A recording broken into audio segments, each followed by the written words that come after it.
First, there is a presentation from my colleague Carmen Varela Martinez. I understood this one is online, isn't it? So it is recorded before. Yeah, so I first introduced Carmen, although she's not here. She's a PhD in pharmacy, specialist in microbiology, and MS in field epidemiology. She's epidemiologist, scientist at the Spanish Centre of Epidemiology since 2002, currently leading the surveillance of food and waterborne diseases, including cases and outbreaks. She is Spanish focal point for surveillance of the ECDC. She has participated in different European projects and joint actions related to foodborne diseases and cross-border health threats, including healthy sailing and terror. So I think many of us know her, and I'm very glad that she was able to record her presentation beforehand. Good afternoon. Thank you to the organizers for inviting me to this workshop. I'm really sorry not to be there in person. I'm going to present you task 6.3.1 literature review on lessons learned during recent threats. These are the colleagues that contributed to this task. The objective of this review was to identify lessons learned in the management of selected health threats. Elements of this review will contribute to the preparation of a tabletop exercise and may serve to the selection of best practices. 3 different public health events affecting EU member states were selected through literature research in web pages of international organizations like ECDC and WHO, and searching in PubMed and on Internet. The intention was to select most recent events involving more than one country, but due to availability of the information, the selected events were not so recent, and in one of them only one country was affected. These events had different origins: biological, chemical, and environmental threats.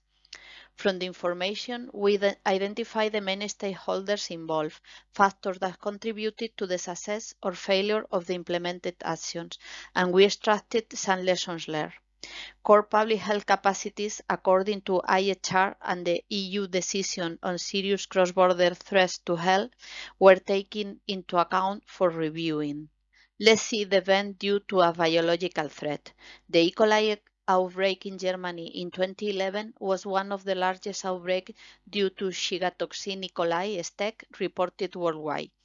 The outbreak lasted from May to July. Some cases were detected in 13 other European countries. Almost 4,000 cases, including 55 deaths, were reported. More than 800 developed hemolytic uremic syndrome. Cucumbers from Spain tested positive for STEC, which were later confirmed to be of a different serotype than the strain causing the outbreak. Further epidemiological investigation and traceability results show an association of germinated seeds from Egypt with the outbreak. Contradictory messages from different authorities had played a role in confusing the public. The European Commission took the decision to temporarily ban the import of certain types of seeds from Egypt. These are some lessons learned from this event. Surveillance of STEC in EU member states should be improved. Timeliness of surveillance systems should be evaluated to detect potential multi-regional outbreaks. Generic, nationwide, or worldwide protocols for outbreaks of STEC should be available. Harmonization of procedures for detection and characterization of STEC in humans and food should be strengthened. EU regulation was amended to consider 6 STEC serogroups that are recognized as causing most cases of hemolytic uremic syndrome. Nevertheless, STEC O157 is more readily detected than non-O157 STEC. The molecular typing methods would need to be integrated into routine surveillance. Moreover, it would be useful to develop more general methods which can detect also unexpected pathogens and to be able to transfer them to a more specific method when is needed. Multisectoral collaboration was key in the management of this outbreak that shows how epidemiological evidence can guide food investigation, and that this must be accompanied by rapid traceability studies to identify the source. Countries are becoming increasingly aware of the need to cooperate and share best practices to ensure food safety globally. Taking into account the rapid globalization of the food chain and traveling have increased the risk of international incidents involving contaminated food. Transparent, clear, and accurate risk communication is critical during effective outbreak responses. Reliable and responsible communication channels involving all stakeholders are also essential to deal with any outbreak. This outbreak required a special communication strategy with a strong focus on precautionary measures and a clear communication of uncertainties. Subsequently, EFSA developed crisis communication guidelines in 2016. We continue with the chemical threat. On October 2010, the rupture of the wall of a dam containing red sludge from an aluminium factory in Hungary caused the contamination of a river and its valley. The red sludge is the residue of aluminium production. It contains sodium hydroxide, which is a caustic base. The accident caused 10 deaths and 286 injured. There were over 300 houses in 3 villages damaged and 1,000 hectares of soil contaminated. There was a risk of further spread of the spill to the river Danube, which fortunately did not result in environmental damage of the transboundary regions. The speed and the amount of the flood waves pouring out of the reservoir was the cause of the casualties and traumatic injuries and the physical damages of the houses, roads, and the railways. The high pH level of the red sludge resulted in chemical burning injuries and chemical damages on property. Besides high alkalinity, certain heavy metals may have mildly contaminated soil, groundwater, and water. Lesson learned from this event. It is essential to have an intersectoral and multidisciplinary approach in preparedness and response against an emergency. Coordination with all the stakeholders is key, and competencies and responsibilities of all of them should be clear.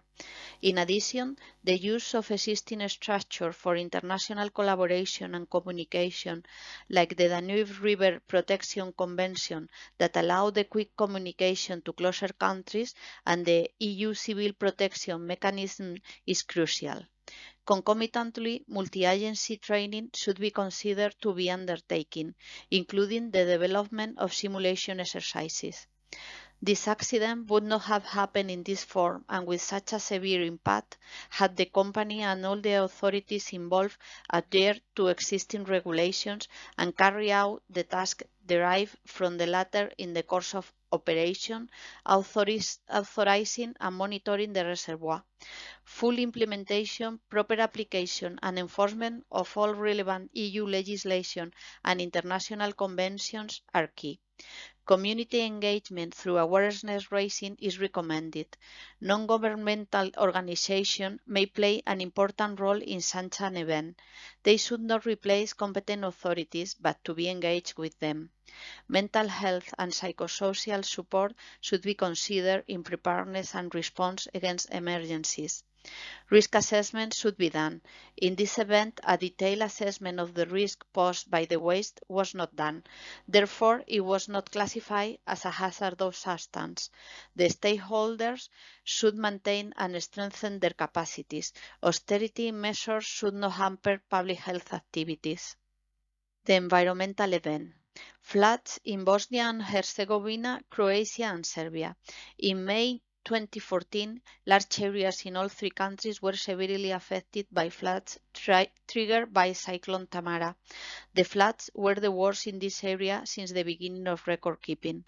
The heavy rainfall and rising water levels resulted in widespread flooding and widespread landslides, leading to the destruction of houses, roads, and agricultural land.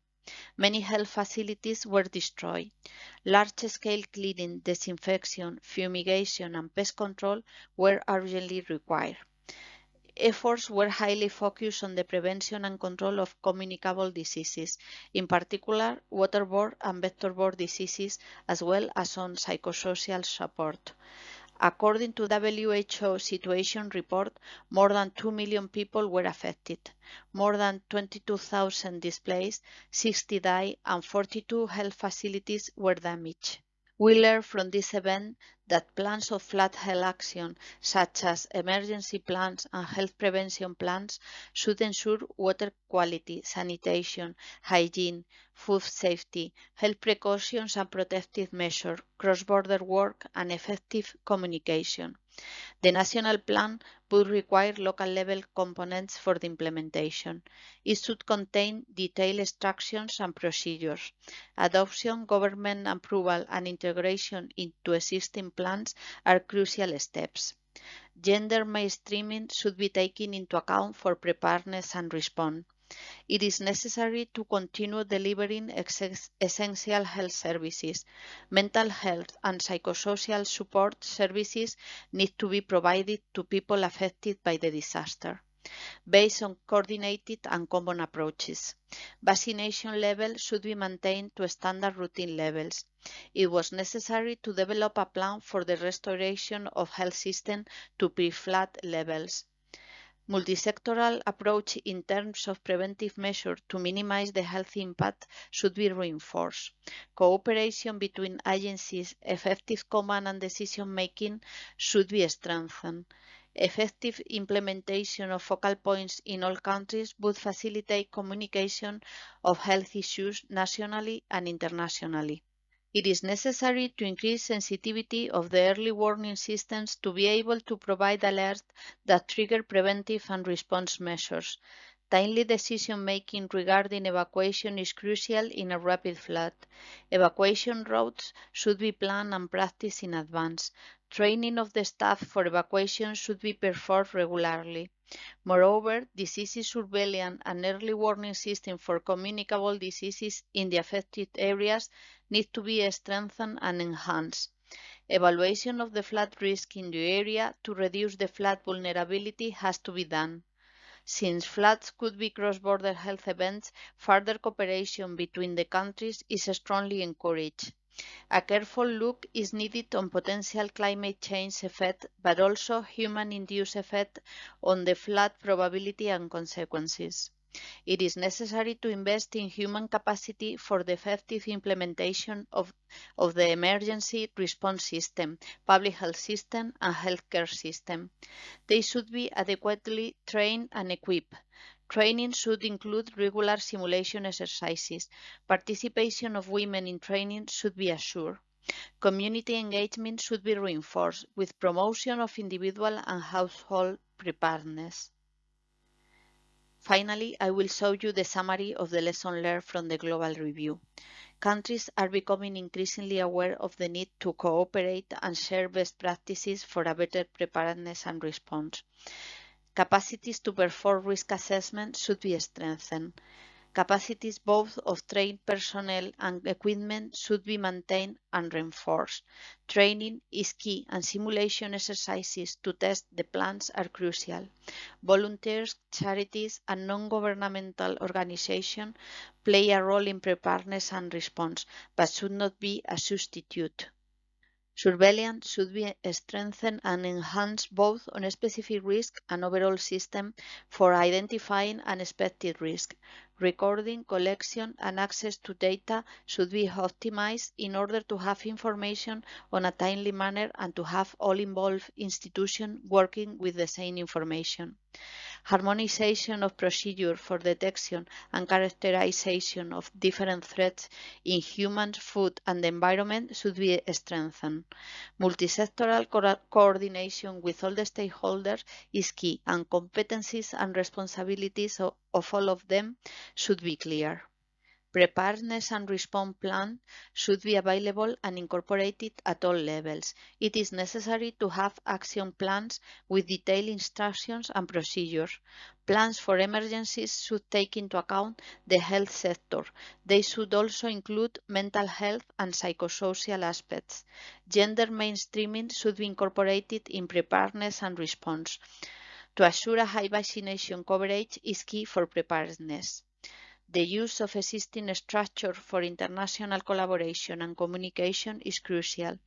Examples of such structures are the Early Warning and Response System, the Rapid Alert System for Food and Feed, EpiPulse, IHR, InfoSan, the EU Civil Protection Mechanisms, etc. Dissemination of the results. At this moment, the review document is in Sharp webpage and it has been posted in social networks. Regarding exploitation of the results, elements of this review are being used by Work Package 6 and Work Package 8 in the development of a tabletop exercise. It may also serve Work Package 4 for the selection of best practices. Thank you very much for your attention. If you have any question, do not hesitate to contact me.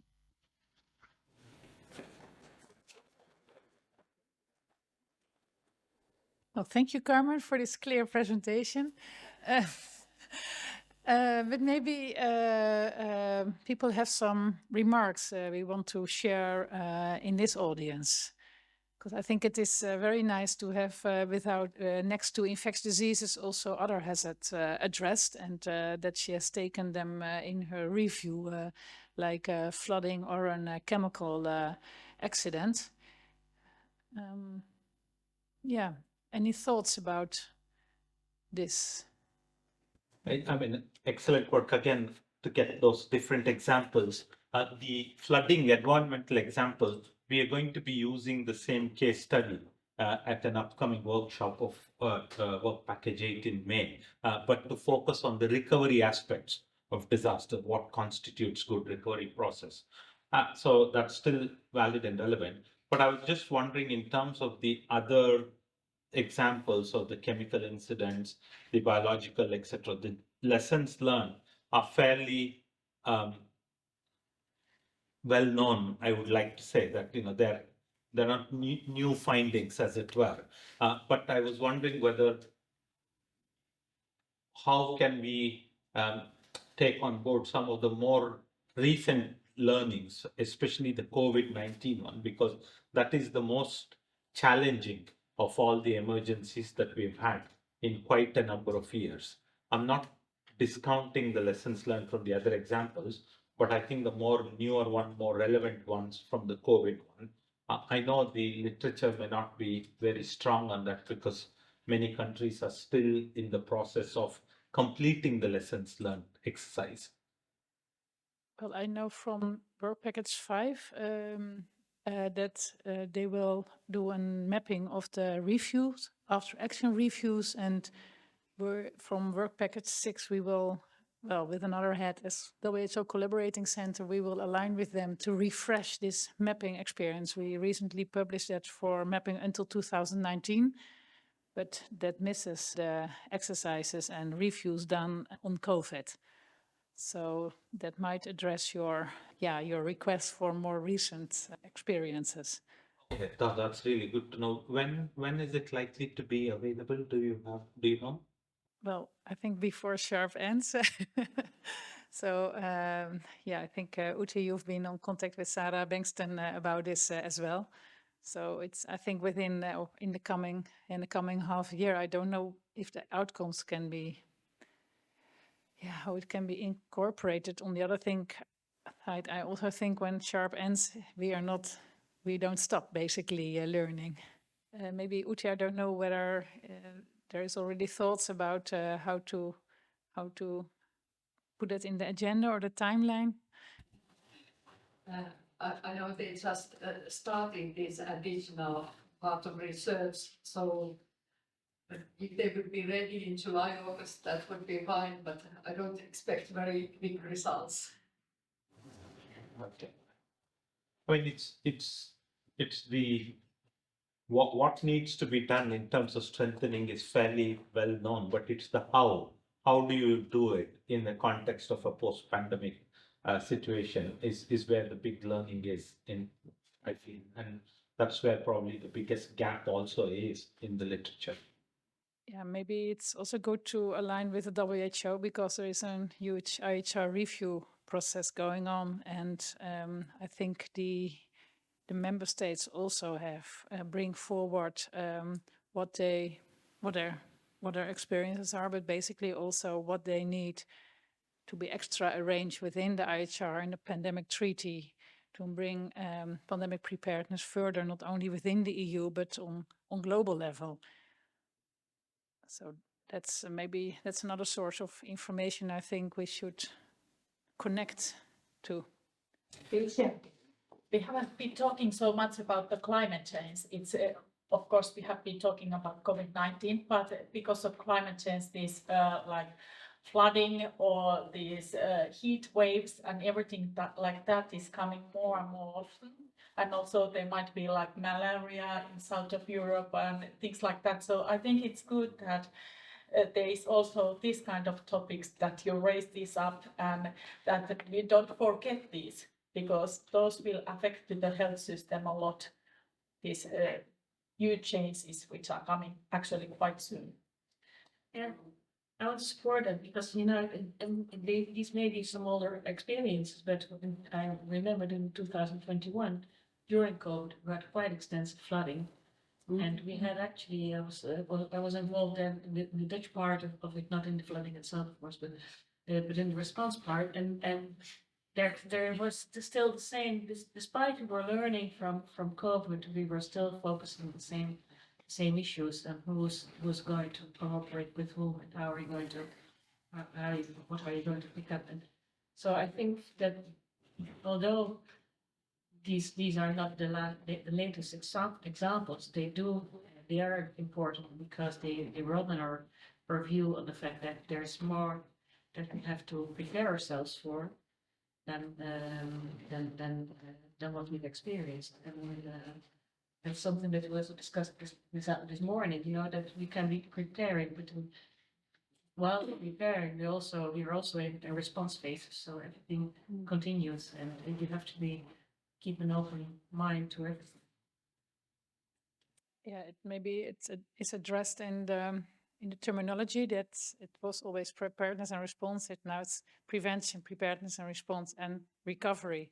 So the prevention is having the part for preventing zoonotic diseases, of course, and also the forecasting I mentioned yesterday. But it also has the aspect of climate change and the changes in hazards or disasters that we want to prevent, basically, or at least be aware of what's coming up, and that leads to a different risk assessment than maybe 10 or 20 years ago. Maybe it is good to have this aspect maybe also in the last discussion of your group, to maybe to have as a dimension to see in your way forward how this prevention and the climate change aspect leading to an adjusted risk assessment, what to prepare for, to take that maybe in account, because it's less addressed and it's still much more in developing. Alrighty, yeah, Karen. I'm hopeful somebody in the room can help me out because I haven't got access to my notes at the moment. But on a practical note, a number of experts that sit within Sharp Joint Action have been successfully appointed to some sort of working group that's going out over the next year and having a look at the at various disasters and situations where response and recovery is required. I'll share this with you afterwards because I absolutely forgotten the name. And excuse me. There you are, you're all infected. That's one job over. No, I do apologise. I do it away. So sorry.